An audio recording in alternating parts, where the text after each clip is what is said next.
Hello! Now, this game is a little bit boring by now. The presentation isn't that great, but we're gonna do something about that this video because we are going to implement a tile map and add some grass and add a world for our little dude to walk around in. But first I want to change something. This player class doesn't necessarily represent a player. It could also represent any other person in our game. So I want to change the name to reflect that. So we're gonna change this to actor. That doesn't change anything. We still have a player controller that can control an actor now. Alright, so on to implementing the tile map. I'm gonna make a new class here called tile, which will represent each tile in the world. Actually, let's go ahead and do something else first. Let's go ahead and make an enumeration for the terrain that is gonna be on the tile. A terrain. Because we're gonna show something. Now I've gone ahead and downloaded these two grass tiles. They are from Celadon City Gym, because Celadon Gym has the best grass in Pokemon, so that's the grass we're gonna get this early in development. Alright, so we're gonna get grass 1 and grass 2. This is purely to mark the different tiles so that the rendering part of our program can distinguish between them and draw the correct texture. We need a getter for this so that we can, when rendering comes around, we can check what terrain to draw.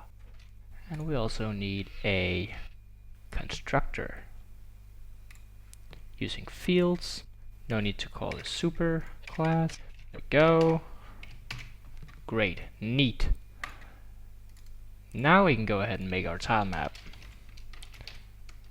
And we're gonna do that in a really popular way, creating a two-dimensional tile array.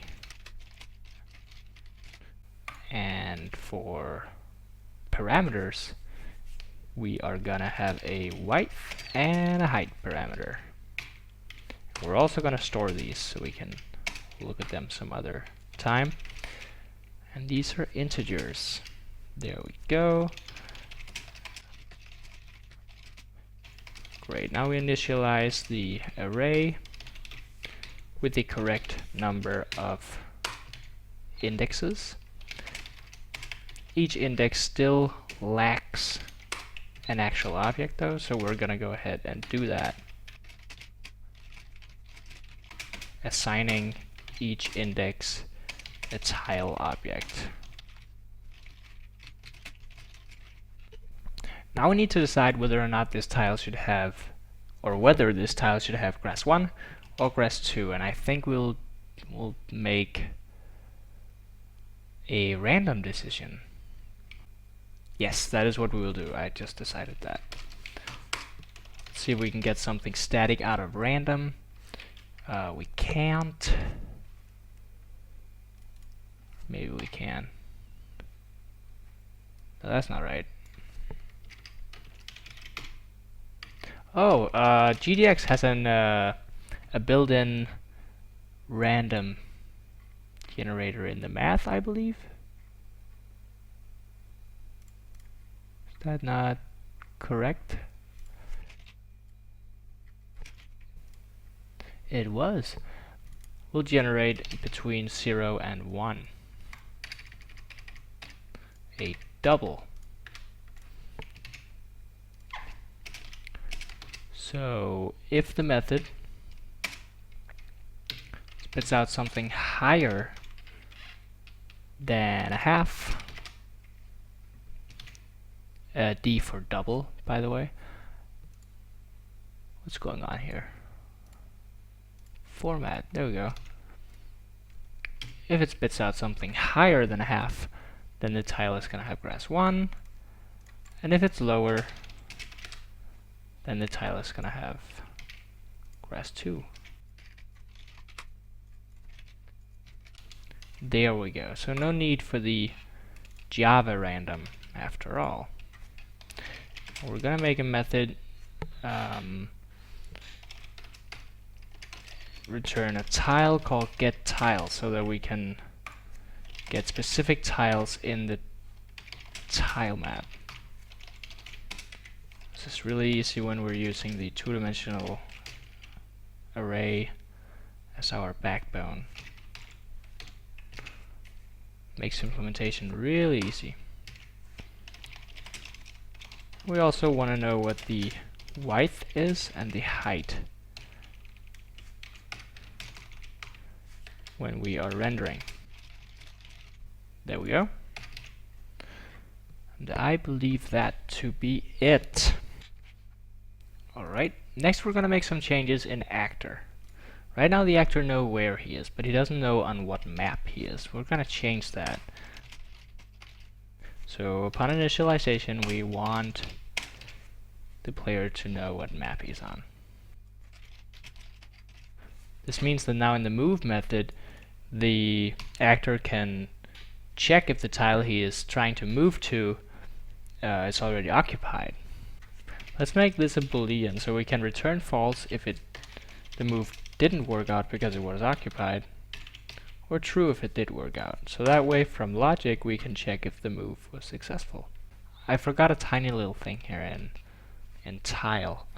The tile should also have the opportunity to have an actor standing on it. Actually this will be null anyway, so that's just confusing code. Not getters and setters. Yeah, that's get actor and set actor. There we go. So now tiles can have an actor on them. Great. So whenever we move, we want to check if there's already an actor standing on the tile. We can check that like this. We want to check the tile that we're gonna try to move to. So now we got the tile, we get the actor on the tile, and if it's not null, then there's an actor there. We can just return false, and then the method doesn't, the move doesn't work. If, however, there's no actor there, we will update the variables in the actor, but we also have to move the actor on the map. Before we update our variables, we can get the tile we're currently standing on and set the actor to null. Our actor has now left the previous tile.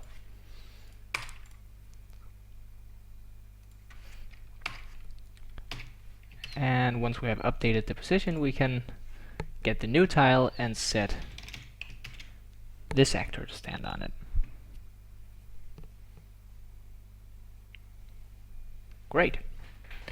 Let's move on to rendering. We don't actually have a tile map in here yet, so let's create one.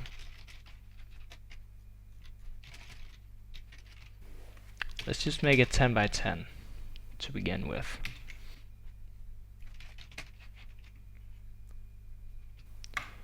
When the player is initialized, or when the actor is initialized, we should put the actor on the map. But actually we should, I don't know if we should do it in here or in this constructor. Let's just do it here. Set tile, no, set actor. There we go. Also we should check if the target position is out of the map. So if if x plus dx is bigger than the width of the map, or it's smaller than 0, or the new y is larger than the height of the map, or the new y is smaller than 0. We also will not go through with the move. Alright, now on to rendering. We want to render the map for the player, so the player appears on top of the map. We can draw each tile of the map by looping through the entire map. Now, when doing this, we don't take into account that some of the map may not be visible on the screen. There's no point in sending instructions to the GPU about sending or drawing tiles that are not going to be showed anyway. But right now we don't worry about that because our tile map is so small, and it's a topic for another day. Right now we just want the tile map to render, and then we optimize it different time.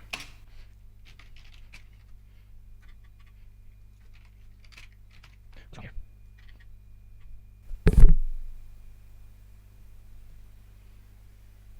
Oh, I used if and not for.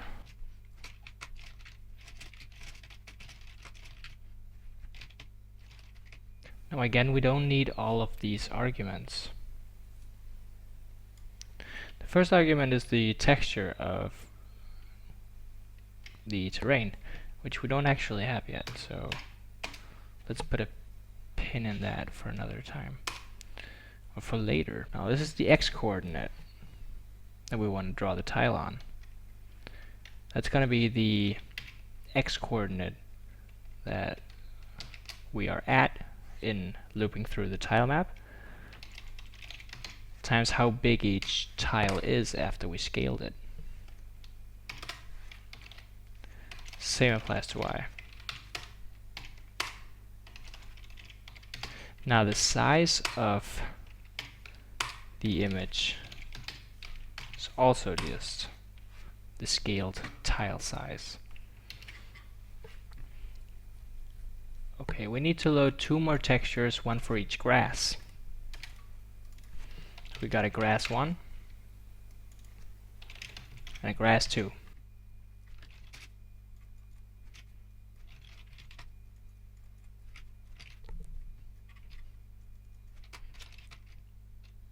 Great. Now we want to determine what texture to render based on the terrain on the tile. So that's the texture we're going to render. Now if the tile get terrain is grass 1, then the render terrain is going to be grass 1.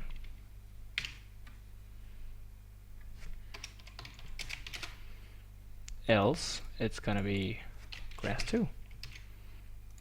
And now we can just render the texture we found out to be the one we want.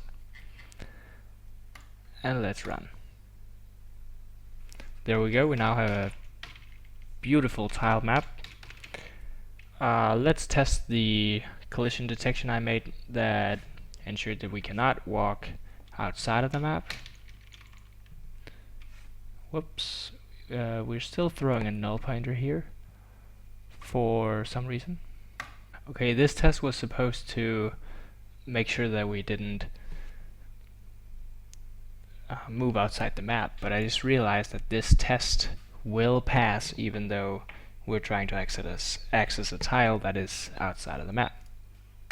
So we can solve this by saying equal to. This getWidth method will return the amount of indexes in the map and not the max index that we can walk on. And because our arrays start at 0, that means that getWidth will return 1 larger than the maximum index. So we could either put an equals here, so it has to be over or equals, or we could say over the width of the map minus 1. It doesn't really matter, but it should work now.